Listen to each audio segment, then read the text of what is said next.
베트남에 가서 구어이방 교회 헌당 예배를 드렸습니다.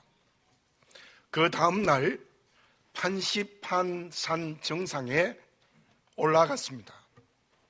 해발 3143m입니다. 백두산이 2744m이니 그보다 훨씬 높은 산입니다. 동남아시아에서 제일 높고 인도 차이나 반도의 지붕이라고 말하는 산입니다. 걸어간 것이 아니라 케이블카와 기차를 타고 갔고, 우리의 걷는 것은 조금 정도로 걸어서 산 정상에 갔습니다. 그런데 산 정상에 갔더니 안개의 구름이 가득해서 산 아래가 전혀 보이지 않아요. 보고 싶었습니다. 산 아래가 다 보였으면 너무나도 아름다운 광경을 볼 터인데 전혀 볼 수 없는 상황이었습니다. 그리고 산 아래로 내려오니 마침 날씨가 개어서 모든 것이 제 시야에 밝게 보였습니다. 수많은 나무가 제 시야에 들어오고 나무와 집들이 옹기종기 모여있는 것들이 보여졌습니다. 뿐만 아니라 마침 학교가 끝나서 학생들이 335 손을 잡고 걸어가는 것도 보였고, 꼬리를 흔들며 다니는 강아지들도 있었습니다. 참으로 정겹다는 생각도 들고 참 환하게 밝게 볼 수가 있었습니다. 저는 그 경험을 하면서 느껴진 것이 있었습니다. 만약에 산 아래를 보지 않고 산 위에만 있었다면 과연 이러한 동네와 숲이 있었다는 것을 알았을까? 정겨운 장면이 있었다는 것을 몰랐을 것입니다. 산 위에는 안개 구름이 가득하여 아무것도 보이지 않습니다. 그러나 그 산 아래에는 분명히 동네와 산과 사람과 집들이 가득했습니다. 우리의 시야에는 보이는 것만 보이는 것이 아니라 보이지 않는 것이 실제로 존재합니다. 공기와 빛은 우리의 시력으로는 볼 수가 없습니다. 그러나 공기와 빛이 분명히 존재한다는 것을 우리는 너무나 잘 알고 있습니다. 사람의 마음도 보이지 않습니다. 그러나 사람의 마음이 있다는 것도 분명히 우리가 알고 있습니다. 믿음으로 산다는 것이 무엇이겠습니까? 많은 것으로 설명할 수 있지만 히브리서 11장 1절에서는 이렇게 말씀하고 있습니다. 믿음은 바라는 것들의 실상이요 보이지 않는 것들의 증거니. 믿음은 보이지 않는 것을 보는 것이라는 뜻입니다. 본문의 말씀 7절에서 10절에서 바울은 동족 이스라엘 백성들이 어떠하다고 말씀하고 있습니까? 8절을 봉독해 드립니다. 기록된 바 하나님이 오늘까지 그들에게 혼미한 심령과 보지 못할 눈과 듣지 못할 귀를 주셨다 함과 같으니라. 그 말씀은 이사야서 29장 10절을 인용한 말씀입니다. 읽어보겠습니다. 대저 여호와께서 깊이 잠들게 하는 영을 너희에게 부어주사 너희의 눈을 감기셨음이니 그가 선지자들과 너희의 지도자들인 선견자들을 덮으셨습니다. 이사야의 예언이 이미 이스라엘 백성들의 눈이 흐려졌다는 말씀을 예언했고, 그 말씀을 바울이 인용하여 오늘 본문의 말씀에서 말씀하고 있습니다. 10절을 봉독해 드립니다. 그들의 눈은 흐려보지 못하고 그들의 등은 항상 굳게 하옵소서 하였느니라. 이 말씀 역시 구약의 시편 69편 23절의 인용입니다. 그들의 눈이 어두워 보지 못하게 하시며 그들의 허리가 항상 떨리게 하소서. 바울이 본문에서 저 구약을 인용해서 하는 말씀의 의미가 무엇입니까? 하나님의 말씀의 뜻이 무엇입니까? 이스라엘 백성들이 메시아이신 그리스도이신 예수님을 보지 못하고 있다는 것입니다. 그 흐려지고 혼미한 눈이 그들의 눈이 되어져 버렸다는 거예요. 그렇다면 오늘 저와 여러분들 자신에게 정직하게 물어보시기 바랍니다. 나의 영적 눈은 흐려지지 않았습니까? 혹시 우리의 영적 눈이 닫혀 있지 않습니까? 주님의 십자가의 구원이 분명한데 그 구원의 복음을 분명하게 보지 못하고 있지 않습니까? 그렇다면 천국이 내 눈에 보이지 않는다고 없다고 생각하는 사람이 될 수밖에 없습니다. 바울이 갈라디아 교인들에게 강력한 말씀을 증거하고 있습니다.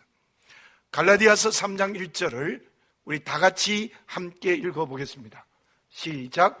어리석도다 갈라디아 사람들아, 예수 그리스도께서 십자가에 못 박히신 것이 너희 눈앞에 밝히 보이거늘 누가 너희를 꾀더냐. 아멘입니다. 갈라디아 교회는 유대 율법주의자들이 예수를 믿었습니다. 그들이 예수님의 십자가만이 아니라 할례도 받아야 구원이 있다는 이단 교리를 가르치고 있었습니다. 그들을 향하여 바울이 책망하는 말입니다. 어리석도다 갈라디아 사람들아, 예수 그리스도께서 십자가에 못 박히신 것이 너희 눈앞에 밝히 보이거늘 누가 너희를 꾀더냐. 지금 우리는 매우 혼란한 시대에 살아가고 있습니다. 그래서 믿음으로 살아간다는 것은 우리의 영적인 눈이 십자가의 구원을 분명하게 보아야 됩니다. 그로 말미암아 보이지 않는 천국을 오늘 분명히 보는 그리스도인이 되어져야 될 줄로 믿습니다. 이 세대가 다원주의가 판을 치고 있습니다. 인간적이다, 좋다. 교회가 그 꿰매 넘어가고 있습니다. 어떻게 예수 이름 위에 구원이 있습니까? 십자가의 은혜의 복음을 향하는 눈이 장님이 되어져 버렸습니다. 우리는 분명히 해야 합니다. 예수의 십자가의 은혜밖에는 구원의 길이 없습니다. 그 십자가를 밝히 보는 영적인 눈이 열려지시기 바랍니다. 하나님은 레위기를 통하여 동성애는 죄입니다. 죄 중에 죄입니다. 그 동성애를 인간적이라고 하여서 이제는 많은 사람들, 사회가, 심지어 신학생들까지 들고 일어납니다. 기가 막히는 세대에 우리가 살아가고 있고 수많은 사람들이 동성애를 인정하자는 목소리가 커지고 있습니다. 믿음과 그 윤리가 무너지고 있습니다. 십자가의 은혜를 바라보는 눈이 장님이 되어져 버렸고 말씀을 바라보는 눈이 어두워져 버렸습니다. 이때 우리는 어떻게 해야 합니까? 주님의 십자가가 나의 눈에 밝히 보여주시기 바라겠습니다. 그로 인하여 복음의 뿌리가 튼튼해지시기를 바라겠습니다. 우리는 오늘은 12월 1일이 주일이고 이제 이 한 달이 남았고 주의 오심을 기다리는 대림절이 시작된 날입니다. 우리 모두 영적인 눈을 성령으로 활짝 열어 젖히기 바라겠습니다. 십자가의 복음을 밝히 보시기 바라겠습니다. 그래서 지금 천국의 구원과 상급을 제대로 보는 살아있는 그리스도인이 다 되어지시기 바랍니다. 그러면 주님의 십자가의 복음을 밝히 보는 그리스도인은 어떤 사람일까요? 영화 매트릭스에 이러한 대사가 있습니다. 갈 길을 아는 것과 길을 걷는 것은 큰 차이가 있다. 거스 히딩크는 이런 말을 했습니다. 노골이 두려워 슛을 하지 못하면 결코 골을 넣을 수 없습니다. 나는 골을 넣지 못하는 선수를 책망하지 않습니다. 노골이 두려워 슛을 하지 않는 선수를 책망합니다. 무슨 말입니까? 아는 것과 실천하는 것, 행동하는 것이 큰 차이가 있다는 겁니다. 우리의 문제가 무엇입니까? 어쩌면 모르는 것이 문제가 아니라 알면서 행동하지 않는 것이 더 큰 문제입니다. 바울이 본문의 말씀에서 어떤 배경을 가지고 이 말씀을 하고 있는 것입니까? 열왕기상 18장과 19장이 그 배경입니다. 본문의 말씀 2절에서 4절에 그 설명이 나옵니다. 엘리야가 갈멜산에서 제사 전투를 바알의 선지자 450명과 대결합니다. 대승리를 거두었습니다. 그런데 그 이유가 문제입니다. 이세벨이 그 생명을 찾는다고 칼을 들었을 때 두렵고 무서워서 저 남방 땅 로뎀나무 아래 가서 하나님 나를 죽여달라고 항변을 했던 것입니다. 그때 하나님은 떡을 주시고 물을 주시면서 엘리야를 달래고 위로했습니다. 그리고 호렙산에까지 걸어갔습니다. 호렙산에 가서도 동굴 속에 들어가서 계속해서 하나님께 불평을 합니다. 오늘 3절의 말씀을 봉독합니다. 주여, 그들이 주의 선지자들을 죽였으며 주의 제단들을 헐어버렸고 나만 남았는데 내 목숨도 찾나이다 하니, 하나님, 나밖에 남지 않았습니다. 다 바알에게 우상숭배 해버렸습니다. 그때 하나님의 대답이 4절입니다. 읽겠습니다. 그에게 하신 대답이 무엇이냐? 내가 나를 위하여 바알에게 무릎을 꿇지 아니한 사람 7,000명을 남겨두었다 하셨으니. 하나님의 대답은 너만이 아니라 바알에게 무릎 꿇지 않는 7,000명이 남아있다고 대답하셨습니다. 무슨 말씀입니까? 그때 이스라엘 백성 숫자가 대략 200만 정도였습니다. 그 중에 7,000명이 바알에게 무릎 꿇지 않았다는 것입니다. 그런데 200만의 이스라엘 백성들은 우리나라의 상황과 전혀 다릅니다. 그 200만의 이스라엘 백성들은 태어나면서부터 창세기를 읽은 사람들입니다. 글자를 태초에 하나님이 천지를 창조하시니라부터 공부했던 백성입니다. 하나님의 택한 백성입니다. 그런데 그들 200만 중에 바알에게 무릎 꿇지 않는 사람은 7,000명밖에 없습니다. 그 외에는 모두가 다 바알에게 무릎 꿇어 버렸습니다. 여기에 하나님이 대답하시는 7,000명이 누구입니까?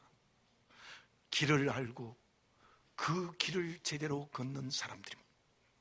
그들은 5절에서 남은 자라고 말씀하고 있습니다. 사랑하는 교우 여러분, 지금은 순교하는 세대는 어떤 의미에서는 아닙니다. 그러나 참 혼란한 이 시대, 교회까지 세속화되는 이때 저와 여러분들은 이 시대의 남은 자가 되어야 합니다. 오늘의 어떤 우상들에게도 절하면 안 됩니다. 단호하게 끊어야 됩니다. 말씀을 거역하고 부정하고 대적하는 어떤 단체나 세력을 인정할 수 없습니다. 오직 하나님만이 주인 되시고 경배의 대상임을 분명히 하는 살아있는 그리스도인이 되어지시기를 바라겠습니다. 이때의 남은 자가 되시기를 바라겠습니다. 우리 성암교회 공동체가 실로 성령의 능력이 넘치고 생명이 살아있는 남은 자로서의 교회가 되어져야 될 줄로 믿습니다. 그런데 오늘 본문의 말씀에서 분명하게 알아야 될 것이 있습니다. 그것은 어떻게 남은 자가 되는 것입니까? 5절을 다시 한번 봉독합니다. 그런즉 이와 같이 지금도 은혜로 택하심을 따라 남은 자가 있느니라. 아멘. 남은 자는 누구냐? 은혜로 선택한 사람입니다. 남은 자는 자기의 공로로 남은 자가 되는 게 아니라는 겁니다. 6절을 다시 봉독해 드립니다. 만일 은혜로 된 것이면 행위로 말미암지 않음이니 그렇지 않으면 은혜가 은혜 되지 못하느니라. 여러분, 이 시대에 남은 자가 되는 것은 행위나 공로나 자기 자랑으로 되는 것이 아닙니다. 오직 하나님의 은혜로만 되는 것입니다. 저와 여러분, 행위와 공로로 구원받은 거 아니지요. 오직 은혜인 주님의 십자가의 은혜로 구원받아 하나님의 자녀 되었고 죽었던 내가 생명으로 사는 역사가 일어났습니다. 그 은혜는 자녀된 우리에게도 남은 자의 은혜를 주신다는 것을 잊지 아니하시는 하나님의 말씀이 되어지시기를 바라겠습니다. 많이 알고 있다고 남은 자가 되는 게 아닙니다. 내가 공로와 힘과 능력이 있다고 되는 게 아닙니다. 깊이 기도하시기 바랍니다. 그때 주시는 하나님의 능력을 성령으로 받으시기를 바라겠습니다. 성령이 주시는 용기와 지혜도 얻으시기 바라겠습니다. 성령이 주시는 사랑도 받으시기를 바라겠습니다. 그때 우리가 이 시대의 남은 자가 되는 것이에요. 말씀을 깊이 묵상하십시오. 그로 인하여 성령이 주시는 겸손의 그릇이 되어지시기를 바라겠습니다. 나눔의 손길이 되시기 바랍니다. 사명을 선택하시기 바랍니다. 기드온이 미디안을 치기 위해서 군사를 모집하니 32,000명이었습니다. 그 중에 2만 명이 두려워 떨어요. 그래서 기드온이 2만 명을 집으로 돌려보냈습니다. 그런데 남아있는 12,000명 중에 물을 핥아 마시는 300명만 군사로 선발합니다. 그런데 그 선발의 방법이 누구의 방법이었습니까? 기드온의 방법이었습니까? 아닙니다. 하나님의 방법이었습니다. 사사기 7장 7절을 봉독해 드리겠습니다. 여호와께서 기드온에게 이르시되 내가 물을 핥아 먹은 300명으로 너희를 구원하며 미디안을 내 손에 넘겨주리니 남은 백성은 각각 자기의 처소로 돌아갈 것이니라 하시니 하나님의 말씀대로 했습니다. 물을 핥아 먹는 군사는 300명밖에 없었어요. 나머지는 전부 집으로 돌려보냈습니다. 기드온은 하나님의 말씀대로 300명의 군사로 미디안과 전쟁을 했는데 성경에 보면 그때 미디안 군사들이 해변의 모래보다 더 많았다고 했습니다. 그런데 대승리를 거두고 나라를 구했습니다. 왜 그렇습니까? 하나님의 은혜로 선택을 받은 300명의 군사였기 때문입니다. 그 300명이 그 시대에 남은 자들이었고 그들이 승리했습니다. 예수님을 십자가에 못 박으라는 유대의 수많은 백성들은 어떤 사람들입니까? 하나님의 은혜를 대적하는 사람들입니다. 대제사장들과 바리새인들의 사주를 받은 사람들입니다. 은혜로 하지 않고 사주를 받아서 주님을 십자가에 못 박으라고 소리 질렀습니다. 그들은 사주받고 자기 자랑 능력, 경험을 가지고 소리 질렀던 것입니다. 그들은 영원한 역사의 죄인이 될 수밖에 없었습니다. 저와 여러분, 오늘의 이 시대에 남은 자가 되어지시기 바랍니다. 그 남은 자는 절대적인 하나님의 은혜로 선택받을 때 가능하다는 것입니다. 그러므로 우리가 경건의 훈련을 해야 돼요. 그리고 한 가지 알 수 있는 것이 있습니다. 시대의 남은 자는 언제나 다수가 아니고 소수였다는 것입니다. 이스라엘의 200명 중에 7,000명은 소수입니다. 다수가 다 틀렸다는 것은 아닙니다. 그러나 역사에서 하나님의 은혜를 따라가는 사람들은 언제나 소수였습니다. 이사야서 10장 21절 22절을 봉독해 드립니다. 남은 자 곧 야곱의 남은 자가 능하신 하나님께로 돌아올 것이라.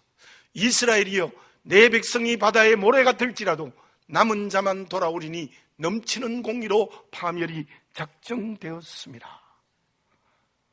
사랑하는 교우 여러분, 어쩌면 한국교회의 성도들이 많습니다.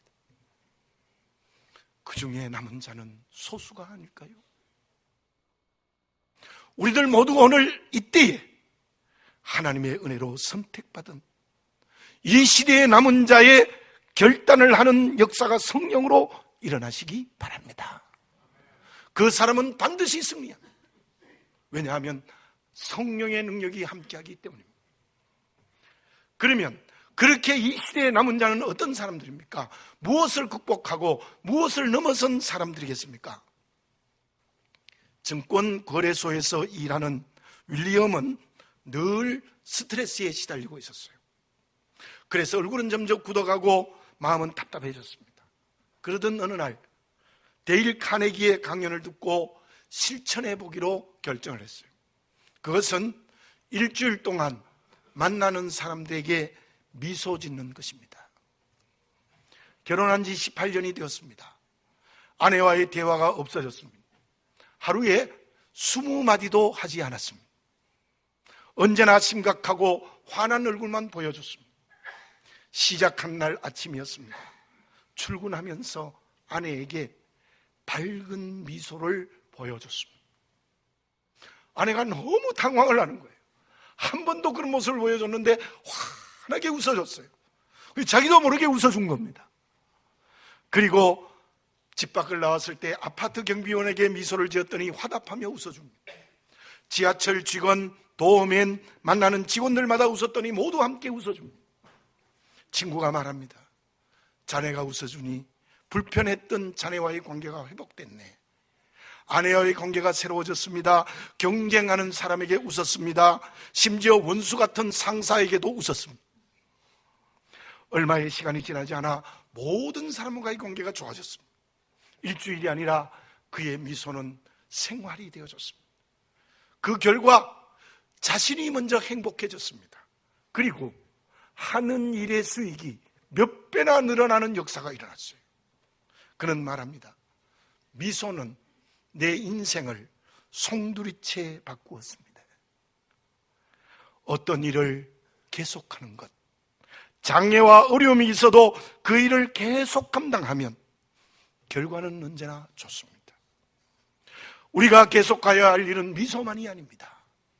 무엇을 계속할 때 남은 자가 될 수 있겠습니까? 끝까지 해야 될 일은 무엇입니까? 본문의 말씀에 나오는 7,000명의 남은 자들은 어떤 사람들입니까? 그들은 어떤 어려움이 있어도 말씀대로 산 사람들입니다. 믿음으로 산 사람들입니다. 어떤 환경과 관계에서도 믿음의 걸음을 중단하지 않았습니다. 그 당시 이세벨은 아합을 꾀어 바알에게 절하지 않는 사람은 가차없이 죽였습니다.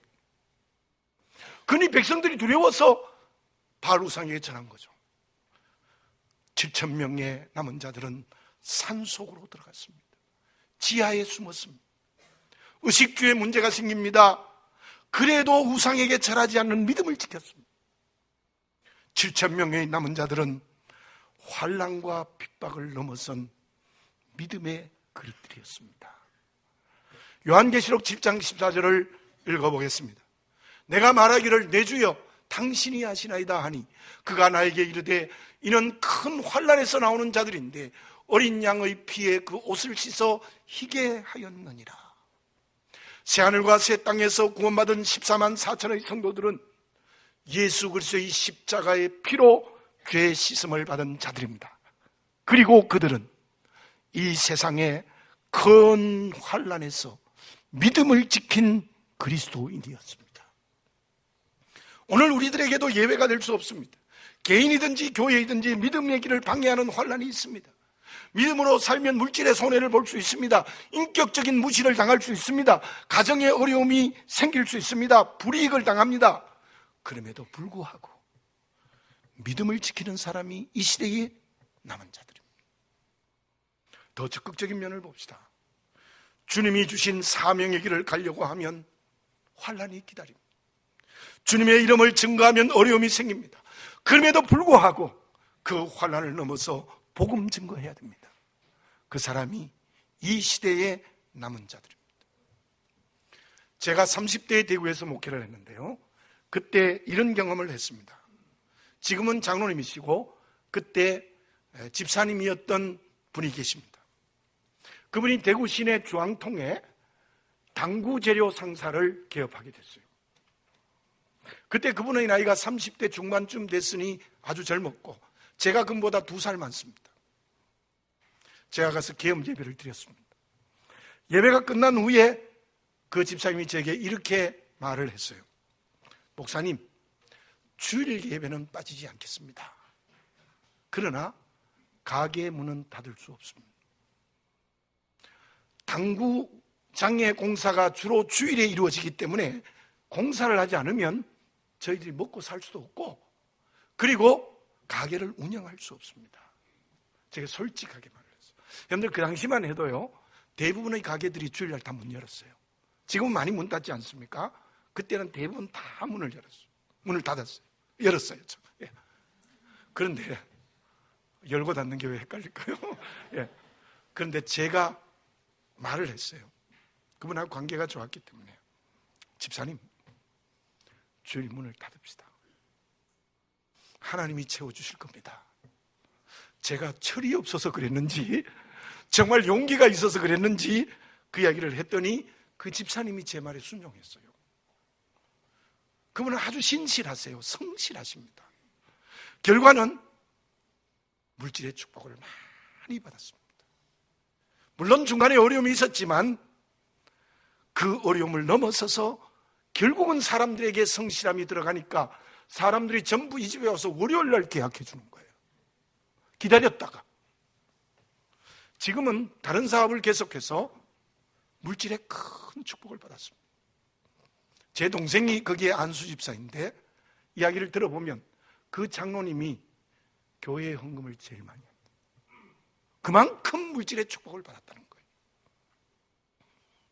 말씀대로 합시다. 자녀들을 말씀대로 양육해 봅시다. 직장과 사업을 말씀대로 해봅시다. 어려움이 생길 수 있습니다. 손해볼 수 있습니다. 심지어 환난을 당할 수 있습니다. 그러나 그 길을 걸어가는 그리스도인이 이 시대에 남은 자들입니다. 제가 여러분들에게 말씀드립니다. 계산은 내가 하는 게 아닙니다. 계산은 하나님이 하십니다. 믿으시기 바랍니다. 다시 말씀드립니다. 계산은 내가 하는 것이 아닙니다. 하나님이 하십니다. 사도행전의 복음 확장이 어떻게 되어졌습니까? 환난을 통해서 복음이 확장됐습니다. 사도행전 7장 8장을 읽어보면 스데반 집사님이 순교했습니다. 사울이 손을 들어 교인들을 잔멸했다고 사도행전 8장에 기록되어져 있습니다. 사울만이겠습니까?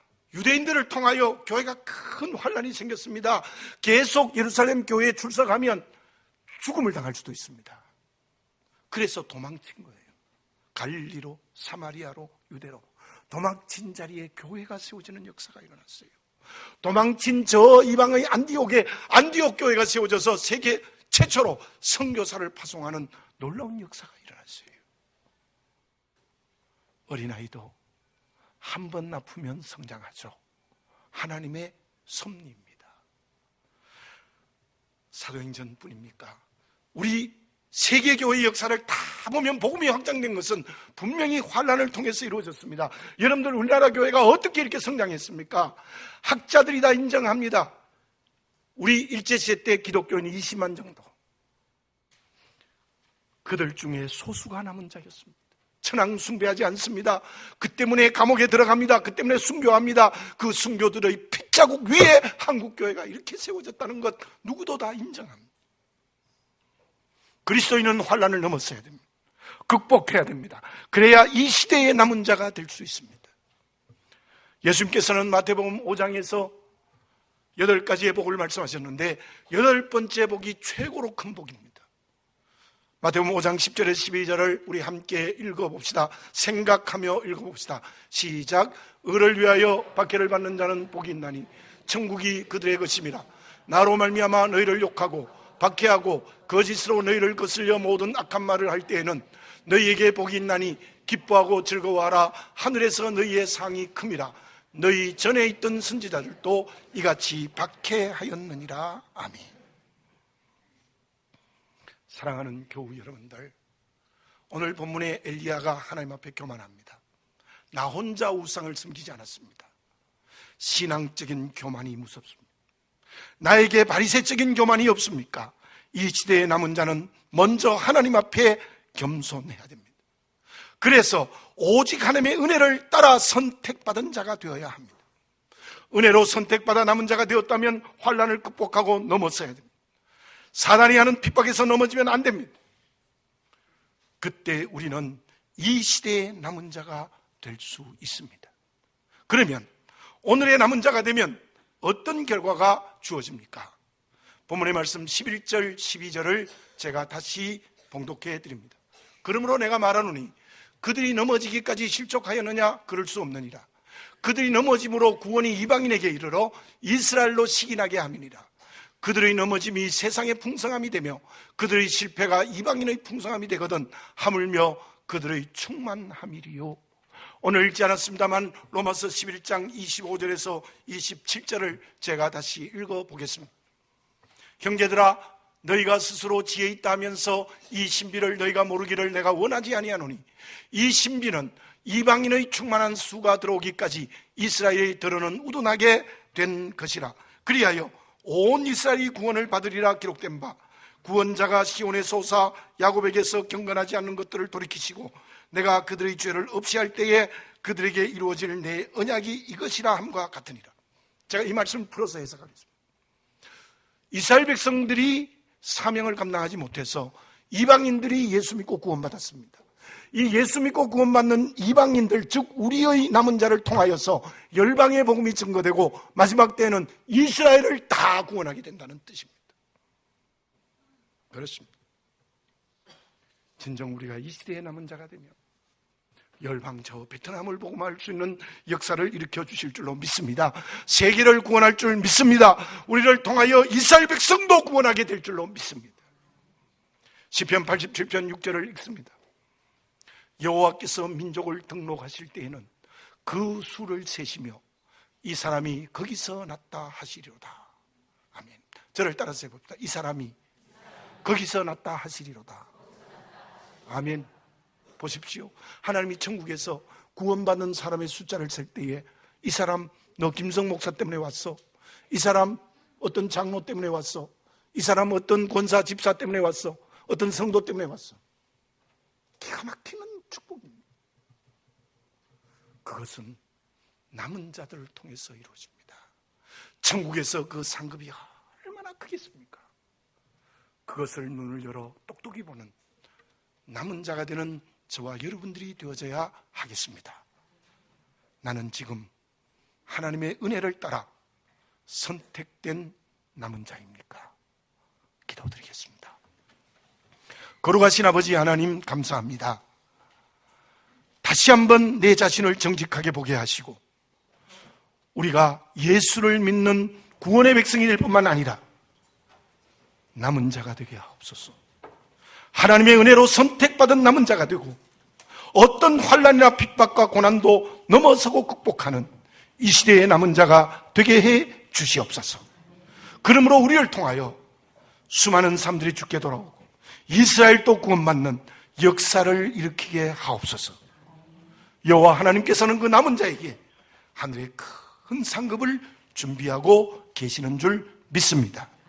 예수님의 이름으로 기도드립니다. 우리 주신 말씀 기억하시면서